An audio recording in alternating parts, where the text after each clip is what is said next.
Normalement, il faut dire bonjour. Bonjour. Bonjour.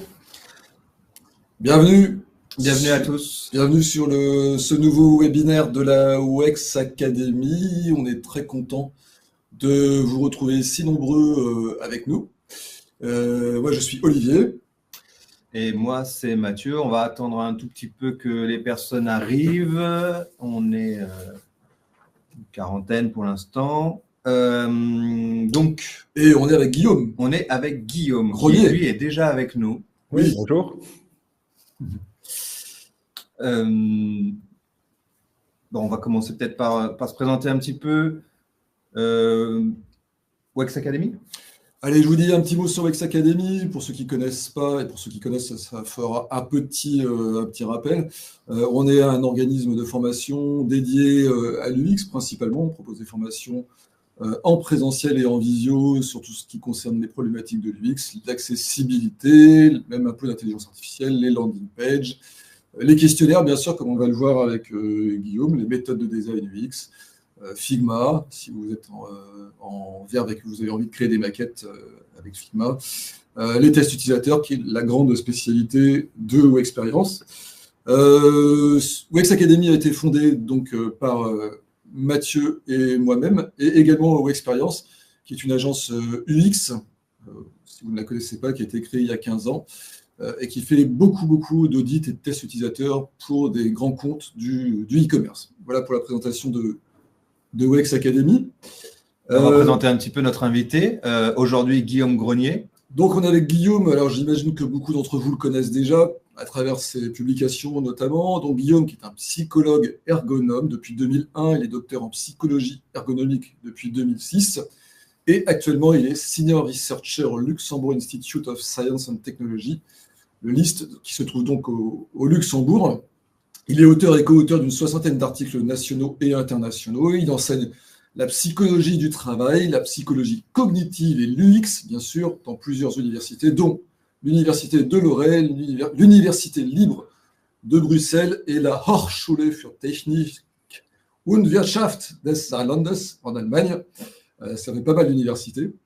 Peut-être que certains d'entre vous le savent, mais Guillaume est aussi le cofondateur de l'association FLUPA en 2008. FLUPA, pour ceux qui ne connaissent pas, c'est la plus grosse association française, voire européenne, en tout cas francophone, des professionnels de l'UX. Il en a été le président de 2010 à 2014, puis vice-président et membre du conseil d'administration jusqu'en 2019.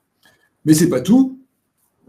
Guillaume est aussi auteur de plusieurs ouvrages. Alors le premier, c'est, je pense qu'il y en a déjà pas mal d'entre vous qui le connaissent, c'est Méthode de design UX, qu'il a co-écrit avec Karine Lallemand, qui n'est pas une inconnue non plus. Et il a participé, en tout cas il a validé, excusez-moi, la traduction du livre de Don Norman, donc qui est quand même un peu la référence absolue pour tous les designers, qui est le design des objets du quotidien.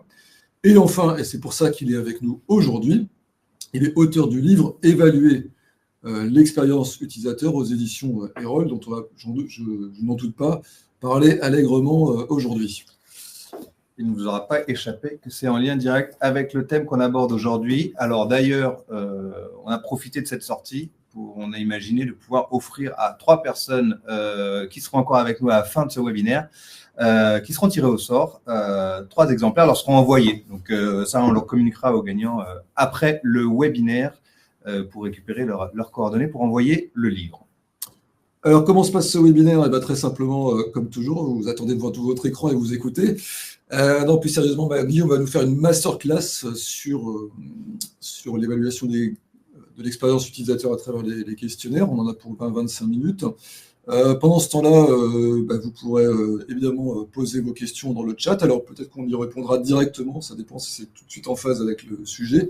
Ou à la fin, on se garde 10-15 minutes pour échanger. Pour échanger, vous posez vos questions, on reprend les questions, on repasse dessus et on y répond avec, c'est surtout Guillaume qui répondra pour répondre à toutes vos questions. Voilà, et puis on va aussi vous envoyer quelques sondages pendant l'intervention de Guillaume. D'ailleurs, on va commencer tout de suite par ça avant de passer la parole à Guillaume.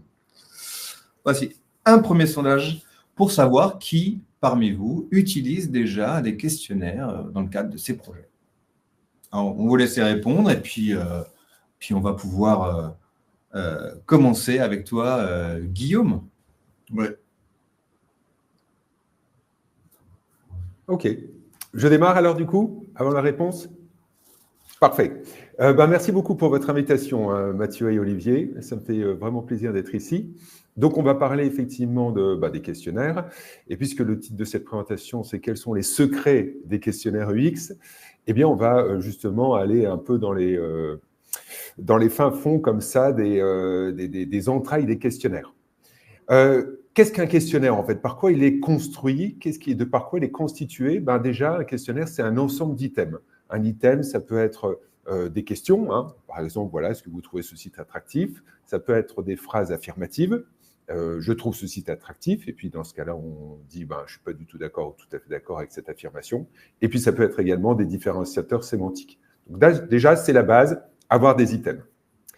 Ces items également, ils peuvent avoir différentes échelles. Donc ça, c'est différentes échelles, c'est-à-dire différentes façons d'évaluer chaque affirmation ou phrase interrogative. Généralement, c'est ce qu'on appelle des échelles de Likert, hein, c'est-à-dire des points, et puis on vient se positionner sur un des points qui est proposé. Bien souvent, il y a 5 ou 7 points, parfois 6, mais c'est souvent, et c'est une question qu'on me pose très, très fréquemment, est-ce qu'il faut un nombre de points impair ou pair, sachant que quand c'est impair, on a une valeur au milieu, mais la plupart des questionnaires, on va dire standardisés, c'est-à-dire validés scientifiquement, ont des échelles impaires, donc permettent un positionnement central, médian. Ces questionnaires ont une échelle, enfin ces items, ont également un ancrage textuel. Donc on sait que si je réponds à un certain endroit, je réponds que je suis par exemple pas du tout d'accord ou tout à fait d'accord avec l'affirmation ou la question qui est proposée. Et enfin, il y a une représentation numérique. Donc chaque point correspond à un score et ça nous permet du coup de faire un calcul à la fin du questionnaire. Donc ça, c'est pour les items. Les items, ils vont permettre de mesurer, sur le slide suivant, un concept particulier. Généralement, on a donc plusieurs items qui s'inscrivent dans la mesure d'un concept. Un concept, ça peut être, si on parle du X, quelque chose relatif à l'UX, ça peut être l'esthétique, ça peut être la facilité d'utilisation, ça peut être l'utilité de quelque chose. Et généralement, on dit que dans un questionnaire, ce concept, il s'inscrit dans une dimension. Une dimension, c'est un concept. Donc, une dimension, c'est un regroupement d'items qui mesurent le même concept. Et au sein d'un questionnaire, donc, on peut avoir plusieurs dimensions. Voilà. Donc, il peut y avoir effectivement un questionnaire qui permet de mesurer la facilité d'utilisation d'un côté, l'esthétique de l'autre, des qualités, on va dire, plus hédoniques, plus émotionnelles, d'un site web, par exemple, etc. Donc, un questionnaire peut avoir plusieurs concepts. Et tout ça, donc, ça constitue un questionnaire. Et un questionnaire, donc, peut avoir, bien sûr, une seule dimension ou plusieurs dimensions. Ça, c'est la manière dont est construit un questionnaire. Maintenant, qu'est-ce qui fait qu'on a un bon questionnaire, c'est-à-dire un questionnaire qui est fiable, valable, et dans la démarche scientifique, on appelle ça un questionnaire standardisé, c'est-à-dire qui a fait l'objet d'une démarche rigoureuse et qui a été validé et publié. Donc, qu'est-ce qui fait un bon questionnaire? On va prendre une métaphore, on sort des Jeux Olympiques, là, tout récemment, donc on va prendre la métaphore du tir à l'arc. Et tout simplement, quand on tire à l'arc, l'objectif, c'est de cibler le centre de la cible, et on a plusieurs essais, donc on a plusieurs flèches. Et on va considérer, avec cette métaphore, que chaque flèche que l'on tire représente un item de notre questionnaire. Et du coup, on peut avoir, on va dire, plusieurs tirs différents. On peut avoir déjà des tirs qui sont regroupés, c'est-à-dire des items qui sont regroupés à un endroit, ou des tirs de flèches qui sont dispersés, c'est-à-dire des items qui sont dispersés.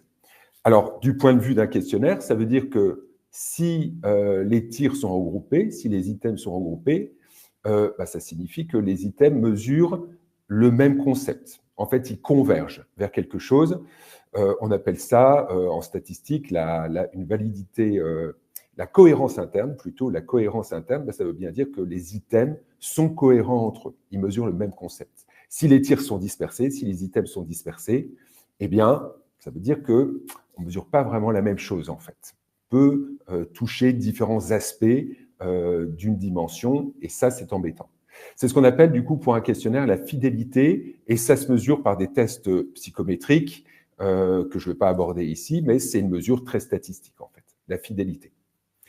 Le deuxième point, si on continue dans la métaphore du tir à l'arc, c'est des tirs qui peuvent être plus ou moins proches ou éloignés du centre de la cible. Si les tirs sont groupés, on l'a vu, c'est important pour la fidélité de notre questionnaire. Et si on a ce tir, cet ensemble de tirs groupés au centre de la cible, bien entendu, c'est ce que l'on cherche à viser. Et cela signifie pour un questionnaire que le centre de la cible, si on l'atteint, c'est qu'on mesure bien le concept que l'on pense mesurer. Si je construis un questionnaire qui cherche à mesurer, on va reprendre l'exemple de l'esthétique d'un site web, la question qu'on va se poser à un moment donné, c'est déjà mes items, est-ce qu'ils convergent vers cette mesure de l'esthétisme? Et ensuite, est-ce que je mesure bien l'esthétique, en fait? Et ça, c'est ce qu'on appelle la validité d'un questionnaire. C'est le deuxième point important pour la construction d'un bon questionnaire. Et enfin, le troisième point, c'est la sensibilité. Voilà, c'est le slide d'après. Voilà, ici. C'est s'assurer en fait que le questionnaire, il obtient des scores différents si j'évalue des produits différents. On peut imaginer que j'évalue d'un côté un site très laid et de l'autre côté un site très beau. Eh bien, il faut que je m'assure que mes scores sont vraiment différents d'un produit à un autre. Si j'ai des scores identiques, du coup, mon questionnaire il va pas me servir à grand-chose. Et ici, du coup, la sensibilité, ça va être de s'assurer donc que j'ai vraiment une forte étendue de mes scores quand j'évalue des produits différents ou quand j'évalue des produits ou un même produit avec des profils d'utilisateurs différents, puisqu'on sait que il peut y avoir des personnes qui vont être plus ou moins sensibles, je ne sais pas, à l'esthétique ou à d'autres aspects. Voilà, ça c'est ce qui est représenté par cette espèce de boîte comme ça en 3 dimensions. Toutes les petits cubes, ça compose en fait l'étendue de tous les scores que je peux obtenir avec mon questionnaire. Et donc, pour résumer, eh bien, ce qui fait un bon questionnaire, c'est le concept de fidélité. J'ai des items qui convergent et qui mesurent quelque chose ensemble. Le concept de validité, je mesure bien ce que je pense mesurer ou ce que je souhaite mesurer. Et enfin, la sensibilité, j'ai un étendu de score différent quand j'évalue des produits différents. C'est ça le secret d'un bon questionnaire. Alors du coup, je vais vous en présenter quelques-uns, une petite sélection.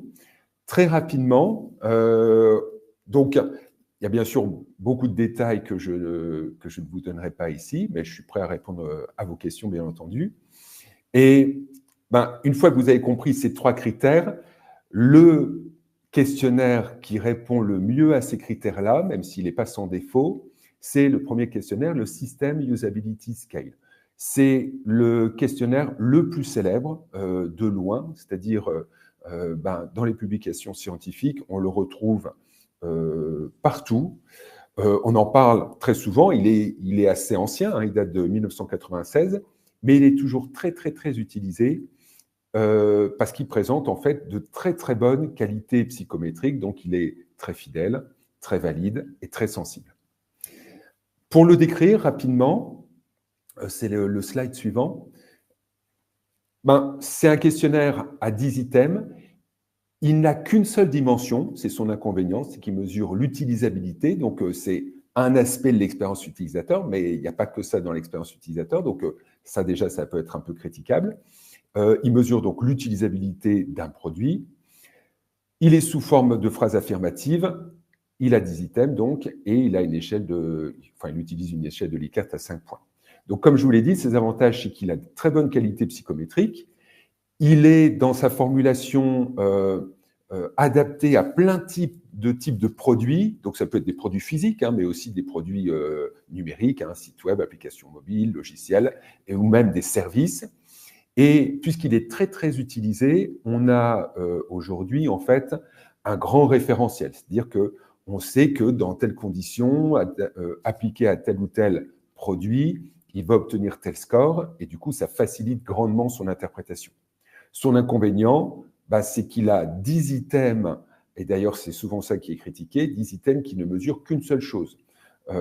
L'utilisabilité, donc dans ces concepts un peu généraux, l'utilisabilité, c'est l'efficacité, l'efficience et la satisfaction vis-à-vis d'un produit, mais il ne mesure que ça, que ce concept général.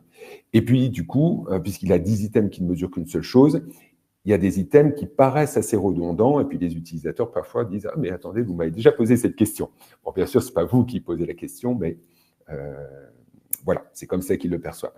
Ça ressemble à ça. Je ne vais pas tout lire, mais c'est des formulations comme ça qui sont souvent bien comprises, qui sont assez simples. Par exemple, ce système est facile à utiliser ou ce système est lourd à utiliser. Sa particularité, c'est qu'il a un item sur deux qui est inversé. Je ne vais pas rentrer dans les détails, mais il a un système qui permet de faire en sorte que si la personne coche tout à gauche ou tout à droite, en fait, c'est quelqu'un qui n'a pas lu les questions. Donc, ça permet de faire une sélection en fait, des répondants par rapport à ça. Et il a un mode de calcul très particulier également, que je ne vais pas détailler ici, mais qui permet d'avoir un score qui va de 0 à 100. Merci beaucoup, c'est parfait. Et du coup, puisque c'est un système qui a été souvent utilisé, il y a beaucoup de publications dessus, on sait à quoi correspondent les scores que l'on calcule à la fin de 0 à 100. Et on sait, par exemple, que si vous avez un score de 100, vous êtes vraiment sur le meilleur produit. Par contre, vous voyez que le pire produit que les utilisateurs puissent imaginer, ce n'est pas 0, c'est 25.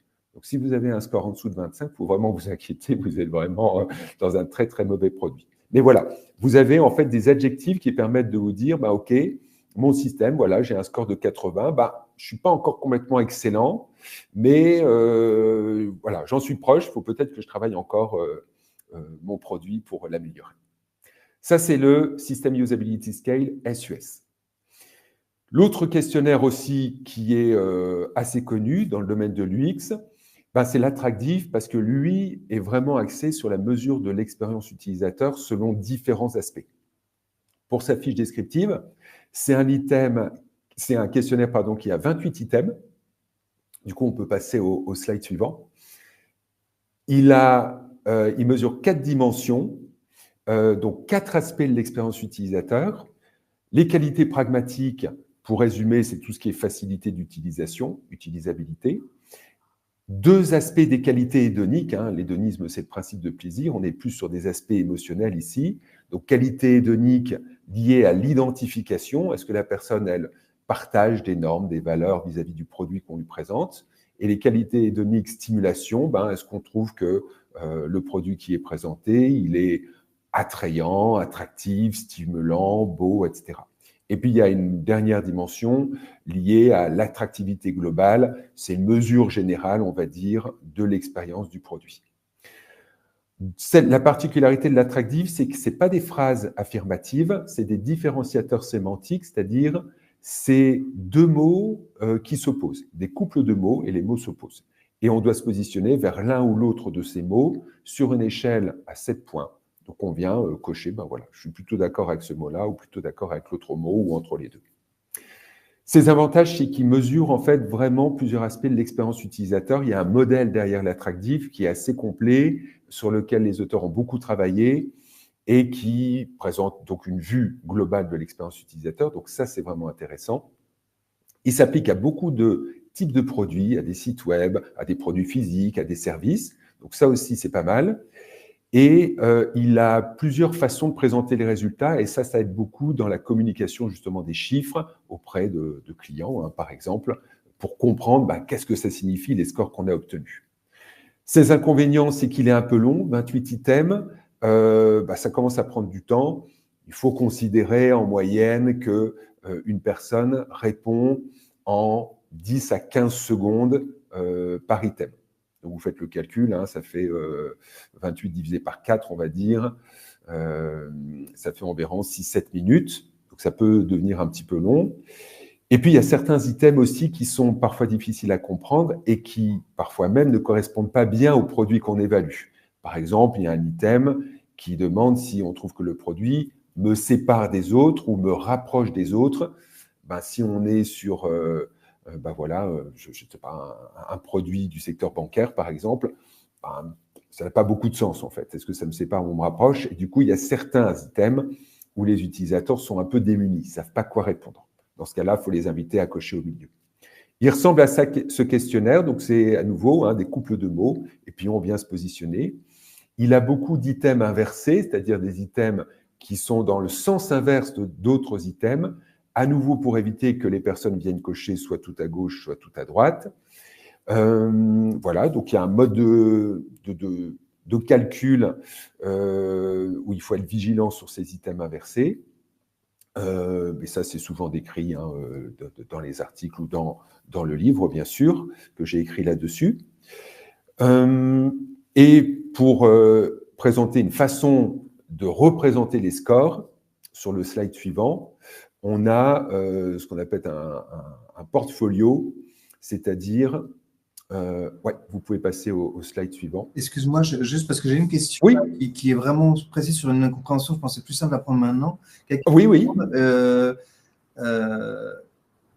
Il faut les inviter à cocher. Alors, c'est Jeanne C qui demande ça. Peut-être j'ai du mal à bien savoir le contexte. Elle dit, je n'ai pas entendu. Dans ce cas, il faut les inviter à cocher par rapport à cette grille de l'attractif. Oui. Alors, il faut les inviter. S'ils ne savent pas quoi répondre, s'ils sont un peu démunis, il faut les inviter à cocher au milieu. Voilà, une valeur neutre. Ce n'est pas le plus confortable. Il y a certains questionnaires qui proposent une case à part qui est non applicable, ou si on ne sait pas quoi répondre, on coche non applicable.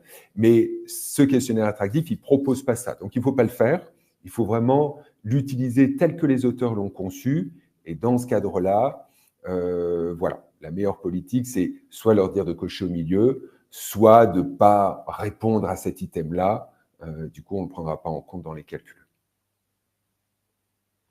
Mais tu as raison. S'il y a des questions, effectivement, j'espère aussi que je ne vais pas trop vite, donc n'hésitez pas, surtout vous, Mathieu et Olivier, à me dire, voilà, tu peux aller plus doucement. Ça, c'est donc une des manières de présenter les résultats.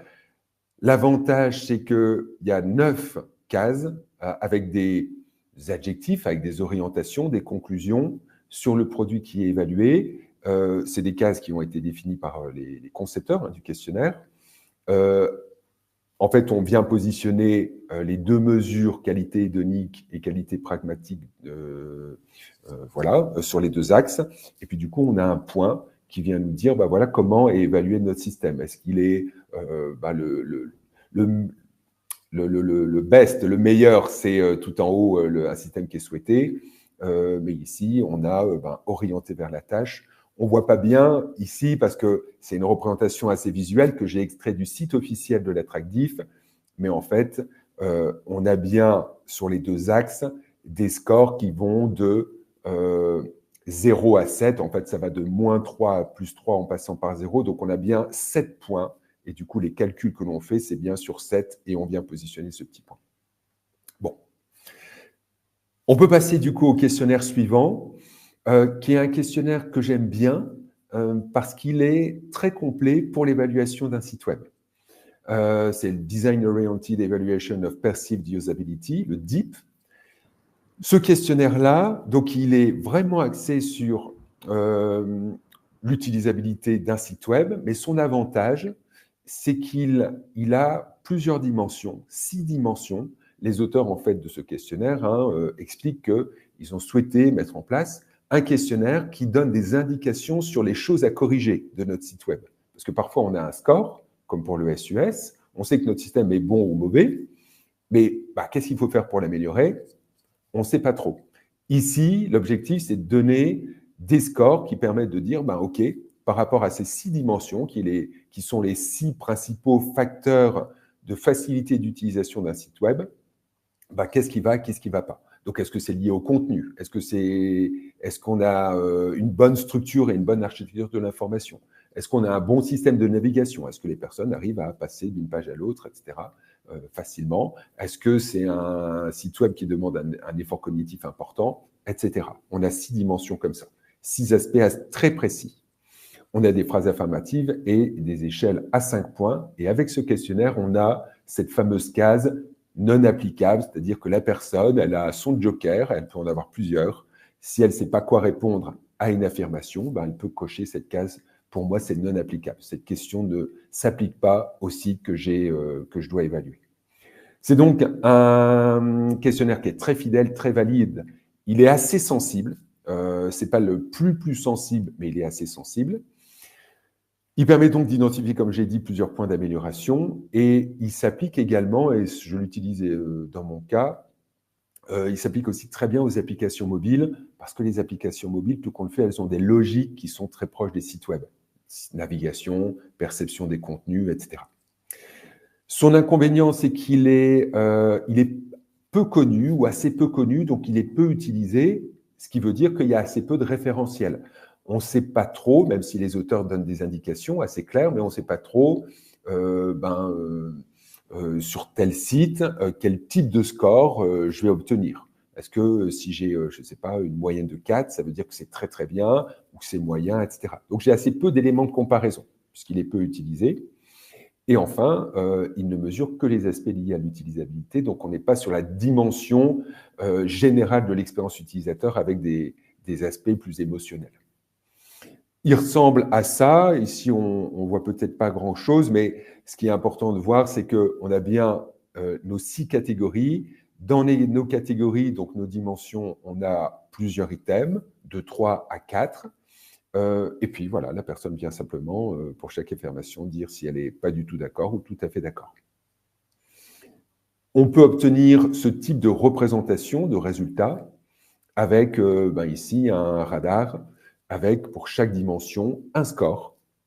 Et puis on sait du coup ce sur quoi on doit travailler. Ici, on voit qu'on a plutôt une bonne homogénéité et qu'il n'y a rien qui est vraiment très négatif. Peut-être la navigation perçue, c'est-à-dire que les personnes ont peut-être un peu de mal à naviguer sur le site. C'est peut-être un aspect du coup sur lequel on va pouvoir travailler. Et enfin, on peut parler rapidement, comme ce questionnaire, du Net Promoter Score, parce qu'on le voit beaucoup, ce NPS. Le NPS, c'est la fameuse question que l'on peut rencontrer, qui est dans quelle mesure recommanderiez-vous ce service ou ce site à un collègue ou à un ami ? Je vais le présenter juste après. Ce NPS, donc, ça mesure la loyauté vis-à-vis d'un service. Il a un seul item. Donc là, j'ai fait une faute, il n'y a pas de S à item. Et il mesure qu'une seule dimension, la loyauté. C'est juste une phrase interrogative, dans quelle mesure, etc. Et on a une échelle de Likert à 11 points, c'est-à-dire qu'on va de 0 à 10. Son avantage, c'est que c'est qu'une seule question, donc c'est très rapide à faire passer et du coup à compléter. Ça s'applique à plein de choses, sites web, services, produits physiques, etc. Il faut adapter un petit peu la formulation de la question. Et puisqu'il est très utilisé, il y a de nombreux référentiels sur Internet. Moi, j'en présente quelques-uns également dans le livre. On peut savoir si notre produit, s'il a un score de autant, s'il est vraiment bon ou pas bon, etc. On peut se positionner par rapport à la concurrence. Son inconvénient, comme je l'ai dit, c'est qu'il est unidimensionnel. Donc, avec une question, on sait juste si ça va ou si ça ne va pas, mais c'est tout. On ne sait pas ce qu'on doit corriger. Et il est très général, c'est-à-dire qu'il n'a aucun aspect spécifique vis-à-vis de l'utilisabilité ou de l'expérience utilisateur. Donc voilà, ici, quelle est la probabilité que vous recommandiez ce produit, par exemple, à un ami ou à un collègue? Je ne recommanderais sûrement pas ou je recommanderais très certainement. Je peux effectivement faire juste un point en revenant sur le slide précédent. Parfois, on rencontre cette échelle avec des codes couleurs pour guider l'utilisateur. Et ça, pour moi, c'est quelque chose qu'il ne faut pas faire. Il n'a pas été construit comme ça. Et puis, l'objectif, ce n'est pas d'influencer en fait le répondant. C'est de laisser simplement cocher un des scores qui lui paraît important. Alors, les codes couleurs, en fait, ils correspondent au mode de calcul de ce fameux NPS. Le NPS, il ne se calcule pas en faisant une moyenne des scores. Il se calcule en en faisant une sorte de ratio entre les promoteurs et les détracteurs, c'est-à-dire ceux qui vont faire la promotion de notre site, ceux qui vont plutôt le soutenir et en parler autour d'eux, et ceux, au contraire, qui vont faire une promotion mais négative, qui vont le critiquer et en parler négativement autour d'eux. Et entre deux, il y a des personnes passives. Donc, généralement, les codes couleurs correspondent à ces trois catégories, mais à nouveau, ça concerne la personne qui va analyser les données, mais ça ne concerne pas l'utilisateur. Il ne faut pas lui dire à l'utilisateur que s'il coche 6, il va être détracteur. Ça ne lui parle pas, ce n'est pas son intérêt. Voilà, donc on fait un calcul de pourcentage et on obtient un score qui est, puisque c'est un pourcentage, qui va de moins 100 à plus 100. Moins 100, vous n'avez que des détracteurs, plus 100, vous avez que des promoteurs. Généralement, c'est rare d'avoir que des promoteurs. Pour conclure sur tout ça, en fait, il y a vraiment une sorte de jungle des questionnaires. J'ai essayé, à travers un graphique qu'on ne peut pas lire ici, mais qui est disponible sur un site qui est en construction. Donc, j'ai une page dédiée au questionnaire UX avec une sorte de roue des questionnaires où j'ai référencé les questionnaires les plus valides, donc scientifiquement validés, qui touchent à l'expérience utilisateur. Donc, ça peut concerner différents domaines. Il y a des questionnaires donc, qui mesurent, par exemple, les émotions, d'autres la charge de travail mentale, d'autres les aspects plus hédoniques, etc.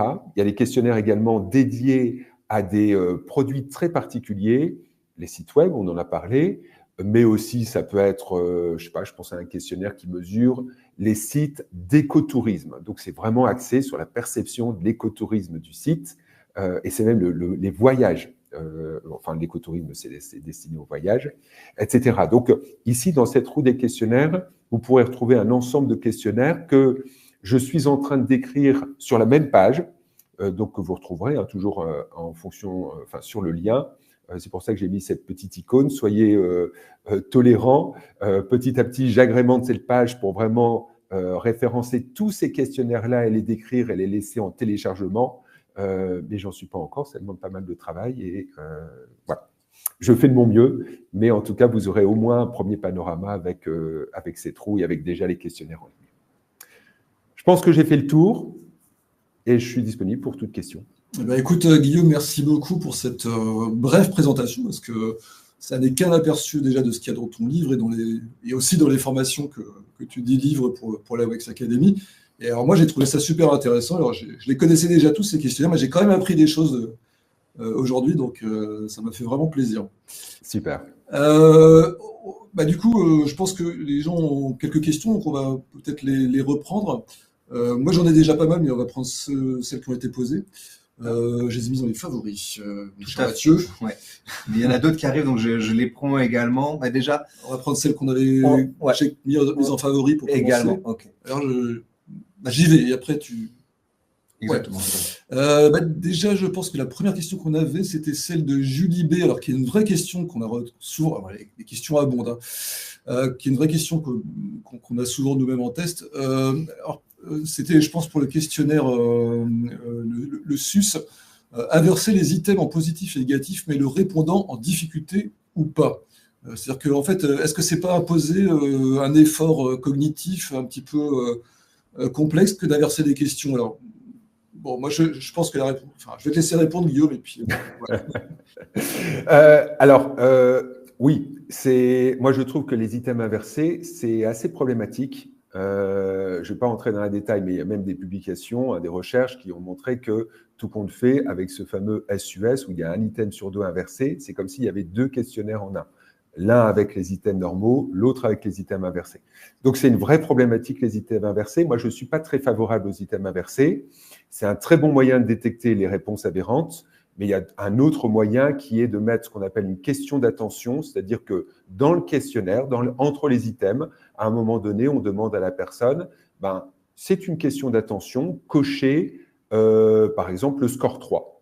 Voilà, c'est tout. Ou on lui demande de taper un mot. C'est une question d'attention, taper bonjour, par exemple. Et là, on voit tout de suite si la personne, elle a lu ou pas la question. D'accord. L'inconvénient des questions d'attention, c'est que ça peut être perçu comme des questions piégeuses, des petits pièges, et ça peut déstabiliser ou un peu agacer certains utilisateurs.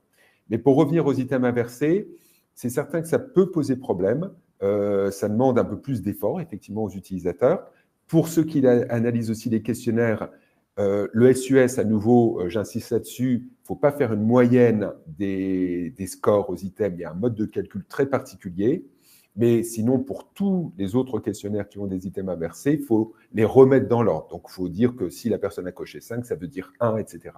Et ça, c'est une grosse source d'erreur pour ceux qui font les analyses, parce qu'une fois sur deux, on oublie qu'il y a eu un item inversé ou on s'est trompé dans le calcul pour le remettre dans l'ordre, etc.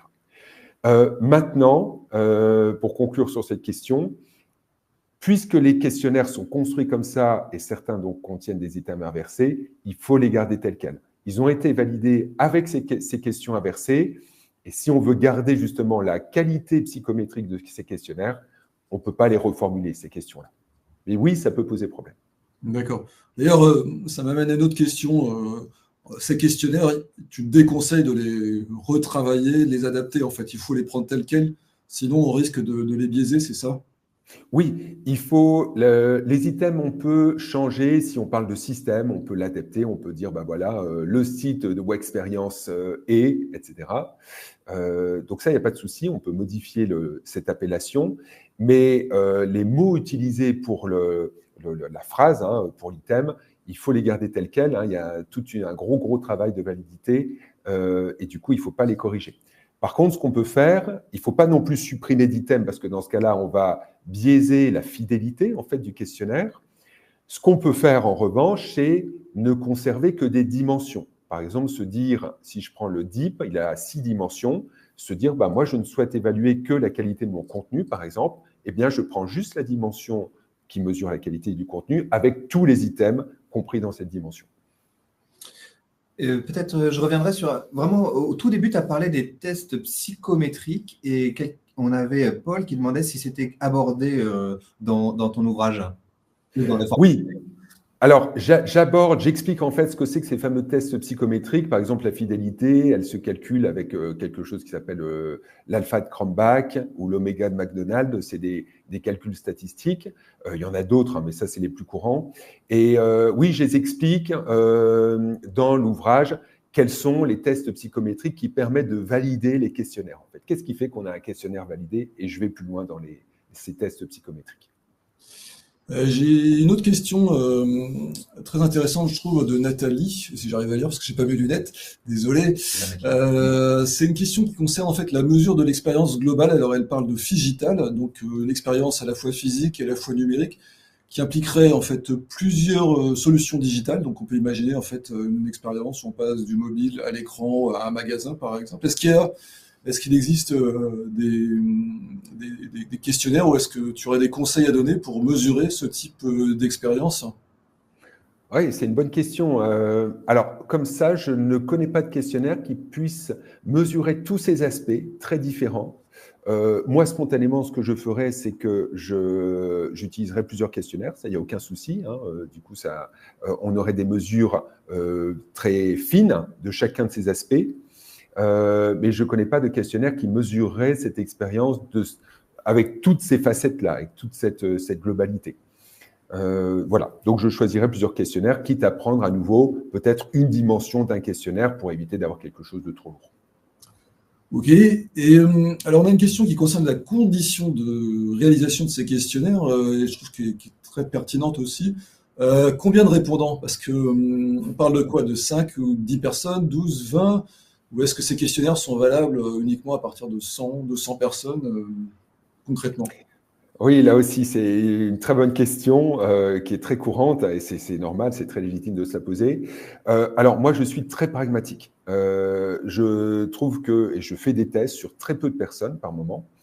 Parfois, j'ai 3 opérateurs, 2 opérateurs, parce que c'est un système très, très particulier. Et ça n'empêche pas de faire passer ces questionnaires. Dans ce cas-là, on n'a pas… parfois, on a une représentativité parce qu'on touche tous les opérateurs, par exemple, qui vont utiliser le système que j'évalue. Donc, ce n'est pas du tout gênant. Par contre, si on a très peu de répondants, j'ai envie de dire en dessous de 5 répondants, ça va avoir assez peu de sens de calculer une moyenne, par exemple. C'est mieux de positionner chaque personne, par exemple, sur l'échelle du SUS, Et puis, on sait que chaque personne a répondu, je ne sais pas, 70, 75, etc. Et du coup, ça permet d'avoir une vue globale. Je pense que le score, il est toujours intéressant d'avoir un score par personne. Donc, le questionnaire, il est tout à fait valide en soi. C'est une mesure de quelqu'un. On prend sa température, par exemple. C'est la même chose. Donc, ça peut s'appliquer à une seule personne. Mais dès qu'on veut appliquer des tests, tout ce qui est moyenne, etc., donc tout ce qui est analyse descriptive, comme on dit, en dessous de 5, ça n'a plus beaucoup de sens. Ça peut se faire, ça se tient, mais ça n'a plus beaucoup de sens. Et si on veut faire des tests plus avancés, comme des comparaisons de moyenne, ça aussi c'est quelque chose qu'on retrouve parfois, c'est-à-dire on compare deux populations ou deux produits, et puis j'en ai un qui a un score de 80 sur le SUS et l'autre de 85. Alors on dit, ok, 85 c'est mieux, mais est-ce que c'est significativement mieux? Est-ce que c'est vraiment mieux? Et là, il y a un test qui permet de comparer les moyennes et qui permet de se dire, oui, on peut dire que c'est vraiment mieux, ou non, on ne peut pas dire que c'est vraiment que ces deux scores sont différents. Et ça, quand on va plus loin sur ces tests qu'on appelle des tests statistiques inférentiels, généralement, on conseille d'avoir au moins 30 participants par catégorie. Donc, si je compare deux produits, il faut 30 d'un côté, 30 participants pour un produit, 30 participants de l'autre. Voilà. Là aussi, je l'explique dans le livre. Et voilà ce que je peux conseiller en termes de participants. Et alors justement, on a une autre question par rapport à la quantité de participants. Est-ce que tu aurais des conseils pour mesurer du quantitatif? Alors j'imagine que la question veut dire, si on veut faire une étude sur 200 ou 300 personnes, est-ce qu'il y a des questionnaires qui sont plus ou moins adaptés? Alors, non, il n'y a pas de questionnaire mieux adapté si on veut faire vraiment du quantitatif avec beaucoup de répondants. Tous les questionnaires se tiennent, en fait, il n'y a pas de souci. Donc, on peut tous les appliquer. Pour traiter les données, par contre, moi, je trouve que Excel a vite ses limites, c'est ce qu'on utilise le plus fréquemment. Et je parle dans le livre d'un autre logiciel que je trouve très bien, qui est open source, gratuit, multiplateforme, Mac, PC, Linux, qui s'appelle JASP, qui est assez facile à prendre en main pour un logiciel de statistique et qui permet du coup de traiter des grosses masses de données avec des tests assez avancés, des choses basiques comme des moyennes, etc. Il fait aussi des graphiques et des choses plus avancées. Alors après, on a beaucoup de questions. Il y a beaucoup de questions, c'est super. Ok, super. Alors plutôt très technique, oui, très technique, et c'est visiblement pour quelqu'un qui a envie de créer son propre questionnaire. Est-ce que tu aurais un conseil entre des questionnaires, enfin, en ce qui concerne les questionnaires, on dit Likert ou Likert, je sais pas. Likert, oui. Ouais, est-ce qu'il vaut mieux des questionnaires à 7 items ou à 5 items? Alors là, c'est très technique. Alors, je ne sais pas si la personne utilise le terme item comme tu l'as utilisé dans dimension ou au contraire une échelle à 5 ou 7 points. Oui, on peut parler d'échelle alors. 7 ou 5 points. Ça doit être 7 ou 5 points, j'imagine. Mais vu que tu as utilisé le terme item précisément sous les dimensions, c'est pour ça que je… Oui, c'est vrai. Et puis, c'est vrai que souvent, du coup, on parle d'échelle de Likert, donc les échelles qui vont de 1 à 5. En tout cas, on peut parler de 5 ou 7 points. Alors, là, il y a vraiment… et j'ai fait un petit encart dans le livre parce que j'ai trouvé ça très amusant. Il y a des auteurs qui défendent des échelles à 5 points et d'autres qui défendent des échelles à 7 points. Ceux qui défendent des échelles à 5 points disent que 5 points, c'est suffisant pour mesurer un aspect, que ça ne perd pas le participant, qui est plutôt embarrassé sur des échelles à 7 points parce qu'il y a trop de nuances. Ceux qui défendent des échelles à 7 points disent au contraire que les participants à 5 points ne peuvent pas exprimer toutes les nuances de leur pensée et que du coup ils sont coincés sur quelque chose qui est trop restreint et du coup il faut leur proposer 7 points. Il y a plein d'articles scientifiques très valables là-dessus. Moi, j'aime bien utiliser, donc je ne pourrais pas répondre comme ça, parce qu'il y a des auteurs qui vont vous dire qu'il vaut mieux 5, d'autres qui vont dire qu'il vaut mieux 7, et du coup, c'est pour ça qu'il y a des questionnaires qui ont parfois 5 ou 7. Moi, quand je dois utiliser ou construire un questionnaire, j'utilise 7 points, parce que je trouve que justement, avoir plus de nuances, c'est utile pour avoir quelque chose de plus sensible, à nouveau, pour couvrir le maximum, avoir des scores très variés pour des produits très variés. Ok. Merci. Alors, une question sur le NPS, forcément, puisque c'est quand même un outil qui est très utilisé, et d'ailleurs surtout par les gens du marketing, je trouve. Et la question est la suivante, est-ce qu'on peut vraiment dire que le NPS sanctionne l'UX d'un site? Alors, merci pour la question parce que j'ai oublié de le préciser. Si j'ai présenté le NPS, c'est qu'il y a des recherches qui ont établi des corrélations très fortes entre le NPS et d'autres questionnaires d'utilisabilité comme le SUS et d'autres également. Du coup, en fait, quand on a un très haut score de NPS, on a un très haut score d'utilisabilité. Alors, je ne veux pas défendre becs et ongles NPS, qui peut être très décrié. À nouveau, c'est qu'un item, etc. Mais dans certaines conditions, hein, quand on n'a pas tellement le choix, quand on doit être très rapide c'est-à-dire qu'on ne peut pas solliciter beaucoup les participants, et ben, ça peut être une mesure fiable en fait hein, de l'utilisabilité. Donc oui, ça peut mesurer, en tout cas, ça ne mesure pas directement l'utilisabilité, bien sûr, ça mesure la loyauté, mais c'est très corrélé avec l'utilisabilité. Donc ça, là aussi, dans le livre, hein, je donne quelques références et j'explique quelles sont ces corrélations, mais qui ont été publiées hein, dans des revues en plus assez sérieuses. D'accord. Alors, Jeanne, pour avoir un score d'évaluation qu'on utiliserait en suivi de produits par étape du parcours, quel serait ton questionnaire préféré? Alors, ça dépend en fait du produit. Parce que là, moi, j'utilise personnellement 2 questionnaires très souvent, le SUS, à nouveau pour ses qualités psychométriques, et l'attractif. Le SUS, il me permet d'avoir vraiment un score que je peux communiquer très facilement, et en plus, il est très sensible, et quand j'ai du coup l'évolution d'un produit hein, dans ses développements, généralement, parfois, il y a quelques nuances qui sont bien détectées par le SUS.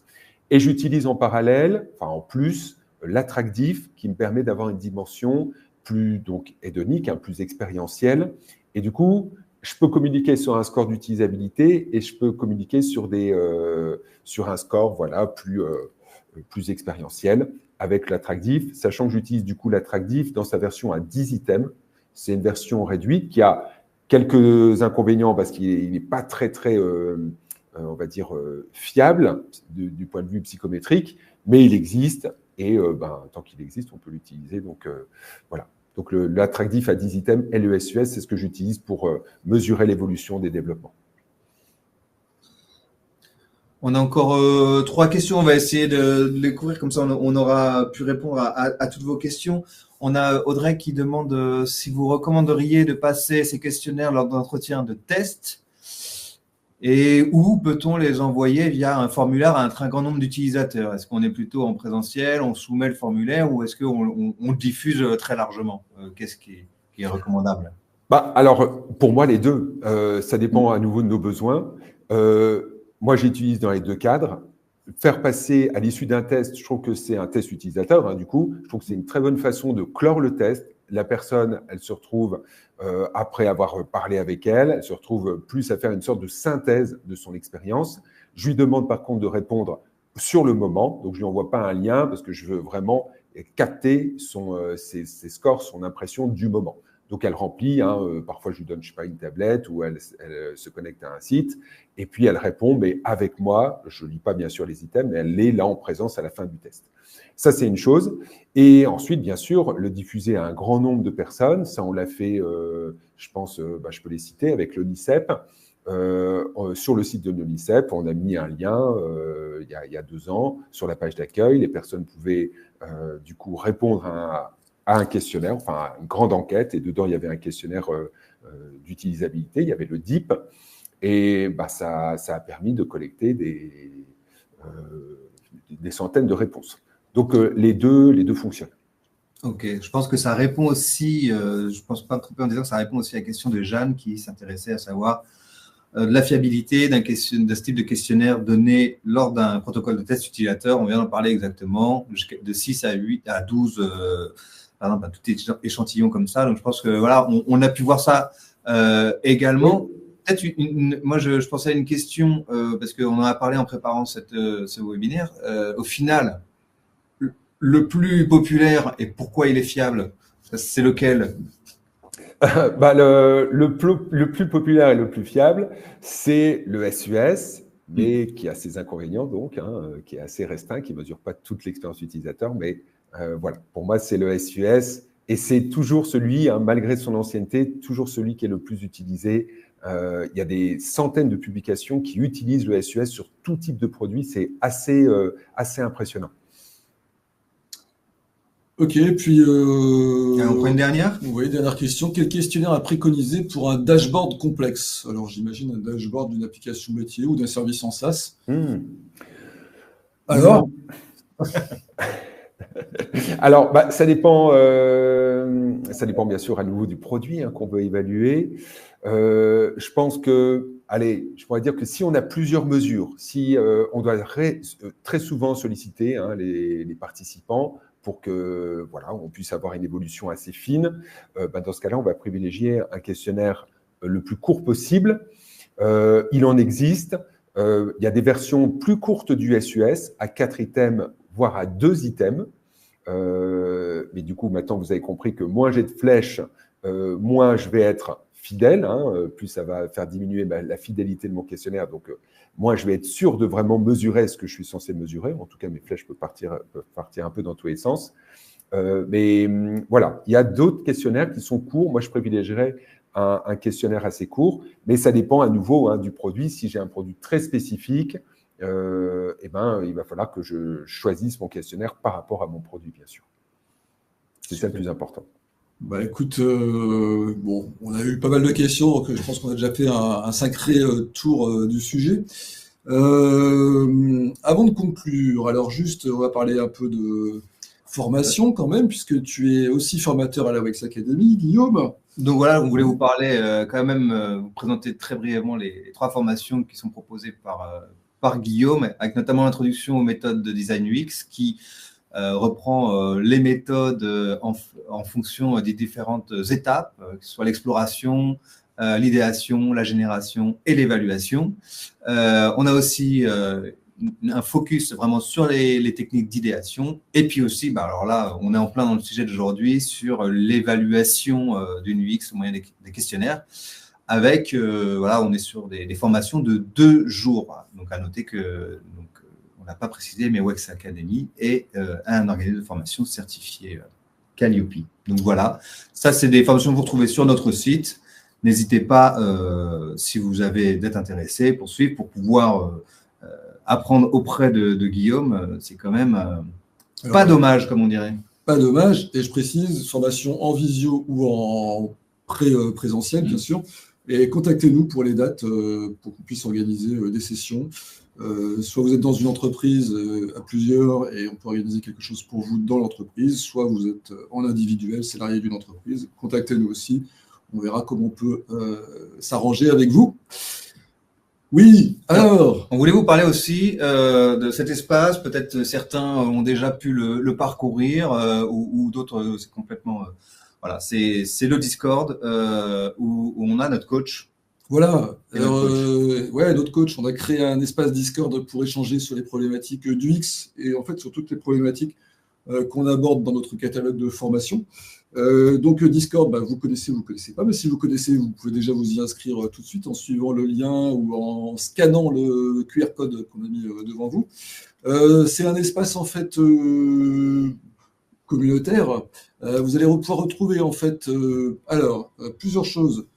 Des tips qu'on publie régulièrement, quasiment tous les jours, donc des petits tips UX assez simples, c'est souvent pour les débutants, mais c'est aussi pour les niveaux intermédiaires, où on revoit chaque jour des petits aspects. En ce moment, c'est la conception de formulaires. Donc, vous pouvez regarder les tips et puis réagir dessus. Vous pouvez aussi découvrir et si tu peux passer la slide, Mathieu, des trainings. Donc, ce qu'on appelle les trainings, en fait, ce sont des petites énigmes ou des petites enquêtes, on va dire UX, à mener depuis des vidéos qu'on vous a concoctées et qui sont en fait des vidéos et des exemples tirés directement de la vraie vie, puisqu'en fait ce sont des exemples qu'on a extraits des tests utilisateurs que Wexperience mène régulièrement pour ses clients. Et donc vous pouvez participer, commenter et faire vos recommandations et vos analyses. Et le coach vous répond et vous dit si c'est bien, si c'est pas bien. distribuer les bons points. Et en tout cas, c'est comme ça qu'on peut apprendre pas mal de choses. Et puis, enfin, dans le Discord, outre le fait que, bien sûr, que vous pourrez échanger entre vous, vous pouvez accéder au coach, alors qui n'est pas une IA, contrairement à ce qu'on pourrait croire, mais qui est une vraie personne, même plusieurs personnes à la fois, en fait, où vous pouvez en fait le solliciter pour lui poser des questions par rapport à vos problématiques UX, des questions par rapport à des compétences ou des connaissances en UX. Voilà. Donc, il répond en général très, très rapidement. Si ce n'est pas dans l'heure, c'est dans la journée, en tout cas. Et ça peut vous aider à progresser parfois sur certains problèmes pour lesquels vous éprouveriez des difficultés. Donc, le Discord de la WEX Academy, hein, c'est sur discord.wex.academy. Et on vous avait promis, donc, ce tirage au sort, 3 gagnants. Alors, on est vraiment très déçus. On avait imaginé un truc absolument génial où on avait notre petite boule là, mais on n'a pas réussi. Alors, on va faire le tirage au sort et on va vous communiquer le nom des 3 gagnants à l'issue. Je vois que vous êtes encore 56 avec nous. Voilà. Oui, bah, tu es déçu parce qu'en fait, on pensait pouvoir faire le tirage au sort directement en ligne. En fait, on a techniquement… voilà, on a été… ça n'a pas fonctionné. Empêché. Donc, on le fera après, mais on annoncera les 3 gagnants dans la journée. Un grand merci à tous. Grand merci à toi, Guillaume, pour cette masterclass avec vraiment un contenu très, très riche. Je pense que les échanges qui en ont suivi démontrent l'intérêt que ça a suscité. En tout cas, on est très content d'avoir pu faire ça avec toi. On est content de travailler avec toi. Voilà. Merci à vous. Merci, Guillaume. Et merci à tous ceux qui ont participé à ce webinaire et qui ont posé leurs questions. Pour rappel, hein, notre catalogue de formation est sur wex.academy. Vous pouvez nous suivre sur LinkedIn à la page Wex Academy. On y diffuse aussi de temps en temps nos tips. Et puis rejoignez notre Discord, on vous y attend nombreux. Merci beaucoup, merci de votre attention. C'était un plaisir. Et j'ai une dernière petite chose à vous dire. C'est pour vous annoncer la date et le sujet de notre prochain webinaire, parce qu'on va en faire régulièrement. Ce sera un webinaire sur l'optimisation des landing pages. C'est un sujet un petit peu plus marketing. À partir de l'UX et des neurosciences. Donc ça aura lieu le 17 décembre à 11h. Et je crois que Mathieu va vous mettre le lien directement dans le chat. Oui, le lien dans le chat et plusieurs personnes me le demandent, je vous le mets tout de suite. Voilà. Donc, on vous demande un peu de patience. Et ça promet d'être passionnant. C'est avec Gabriel Gasto, qui est le fondateur d'une société qui s'appelle Via Retina, et dont le métier est uniquement de s'intéresser à l'optimisation des landing pages. Donc, il a notamment fait un benchmark, je crois, plus de 70 sites, c'est pas rien, qui lui a permis d'en tirer pas mal de conclusions et pas mal de best practices, en fait, sur l'optimisation des landing pages. Donc, si ça vous intéresse, et j'espère que ça vous intéresse, rendez-vous le 17 décembre. Voilà, je crois qu'il est vraiment temps maintenant de se dire au revoir, d'autant plus que l'heure du déjeuner approche et que j'entends les estomacs qui gargouillent, en tout cas le mien. C'était ça. Celui de Guillaume, je ne sais pas. C'est aussi. Voilà, on va pouvoir vous libérer. Merci beaucoup. Merci à tous. Et à bientôt. Au revoir. Au revoir. Au revoir.